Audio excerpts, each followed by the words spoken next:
सो इस वीडियो में हम एक्सरसाइज 4.1 के सेकंड क्वेश्चन का फोर्थ पार्ट समझेंगे। आपको एक सिचुएशन दी हुई है और उस सिचुएशन को आपको क्वाड्रेटिक इक्वेशन के फॉर्म में रिप्रेजेंट करना है। अभी आपको उस क्वाड्रेटिक इक्वेशन का सॉल्यूशन नहीं फाइंड करना है। अभी हमने क्वाड्रेटिक इक्वेशन का सॉल्यूशन कैसे फाइंड करते हैं ये नहीं सीखा है। सिर्फ आपको क्वाड्रेटिक इक्वेशन बनानी है और वहीं पर क्वेश्चन को छोड़ देना है, वहीं पर सॉल्यूशन को छोड़ देना है। ओके, तो सबसे पहले हम क्वेश्चन रीड करते हैं। A train travels a distance of 480 km at a uniform speed। एक ट्रेन है जो कि 480 किलोमीटर का डिस्टेंस ट्रैवल कर रही है। Let's suppose this is 480 kilometre. एक ट्रेन है वो 480 किलोमीटर का डिस्टेंस ट्रैवल करती है यूनिफॉर्म स्पीड पे। यूनिफॉर्म स्पीड का मतलब क्या होता है? कांस्टेंट स्पीड से वो ट्रेन चल रही है। फिर आगे क्या दिया है? If the speed had been 8 km/h less, then it would have taken 3 hours more to cover the same distance। यदि स्पीड को 8 km/h से कम कर दिया जाए तो उतने ही डिस्टेंस को कवर करने में अब ट्रेन को ज्यादा टाइम लगेगा। तो यदि स्पीड को 8 km/h से कम कर दिया जाए तो उतना ही 480 किलोमीटर कवर करने में 3 घंटे ज्यादा लगते हैं। तो आपको इस सिचुएशन को क्वाड्रेटिक इक्वेशन के फॉर्म में रिप्रेजेंट करना है। तो देखो मतलब कि इस क्वेश्चन में दो केस दिए हुए हैं। दो केस कैसे दिए हुए हैं कि ट्रेन 480 किलोमीटर का डिस्टेंस कवर कर रही है यूनिफॉर्म स्पीड पे। वो यूनिफॉर्म स्पीड जो भी होगी वो हम x मान लेंगे।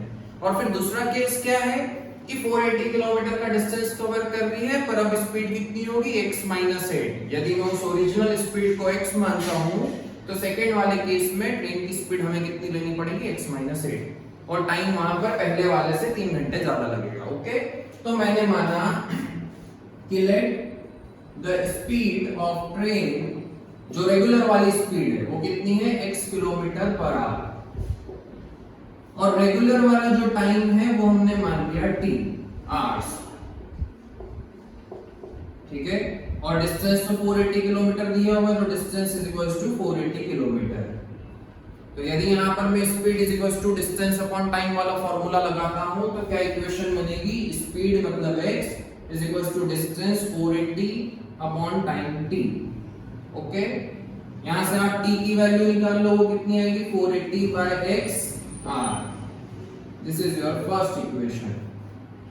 अब सेकंड केस क्या दिया हुआ है? ये तो हो गया आपका केस 1।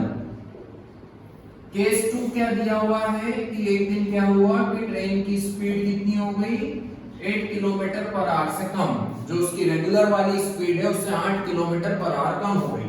मतलब कि अब स्पीड को कितना कर दिया? x - 8 km/h। तो जब हम स्पीड कम कर देंगे तो उतना ही डिस्टेंस कवर करने में अब टाइम ज्यादा लगेगा। ऑब्वियस सी बात है। तो टाइम और कितना लग रहा है? पुराने वाले टाइम से 3 घंटे ज्यादा। पुराना वाला टाइम क्या था? t, तो t + 3r। और डिस्टेंस तो वही है 480 किलोमीटर। यहां पर वापस से आपने speed is equal to distance upon time वाला फार्मूला लगाया तो स्पीड की जगह पर आ जाएगा x - 8 is equal to distance 480 और टाइम हो गया t + 3। पहली इक्वेशन से आप t की वैल्यू दूसरी इक्वेशन में सब्स्टिट्यूट कर दो, पुट कर दो, तो पूरी इक्वेशन x के फॉर्म में कन्वर्ट हो जाएगी। उस इक्वेशन को जब आप सिंपलीफाई करोगे तो एक क्वाड्रेटिक इक्वेशन बन जाएगी। तो देखो कैसे करेंगे। हमने यहाँ पर दूसरी इक्वेशन में t की जगह पर t की वैल्यू पुट कर दी। t की वैल्यू कितनी है? 480/x + 3। ओके, डिनोमिनेटर में एलसीएम लेना पड़ेगा तो x - 8 is equals to 480 upon denominator में जब आप एलसीएम लोगे तो कितना आएगा? x आएगा एलसीएम, ये हो जाएगा 480 + 3x। जब आप डिनोमिनेटर को ऊपर भेजोगे तो ये रेसिप्रोकल होकर के मल्टीप्लाई हो जाएगा। इधर सॉल्व कर रहा हूं मैं आगे। तो आपने डिनोमिनेटर को ऊपर भेज दिया। x - 8 is equals to 480 into x upon 480 + 3x। ये पूरा 480 + 3x इस पूरे के डिनोमिनेटर में उधर भेजेंगे तो मल्टीप्लिकेशन में आ जाएगा। तो x - 8 is equals to 480 + 3x is equals to 480 into x which is 480x। समझे? इधर ब्रैकेट ओपन किया, x का 480 से मल्टीप्लाई करेंगे 480x आएगा, x का 3x से मल्टीप्लाई करेंगे 3x² आएगा, 8 का 480 से मल्टीप्लाई करने पर कितना आएगा 0, 8 8 जा 64, देन 6 आया कैरी, 8 4 जा 32 प्लस 6 38, 3840। और जब हम इस 8 का इससे मल्टीप्लाई करेंगे तो माइनस का 24x is equals to 480x। 480x से 480x कैंसिल आउट हो जाएगा क्योंकि ये प्लस का है उधर, इधर आएगा तो माइनस का हो जाएगा, प्लस माइनस कैंसिल आउट हो जाएंगे। 3x square minus 24x minus 3840 is equals to 0। ठीक है, इसको हम और सिंपलीफाई कर सकते हैं।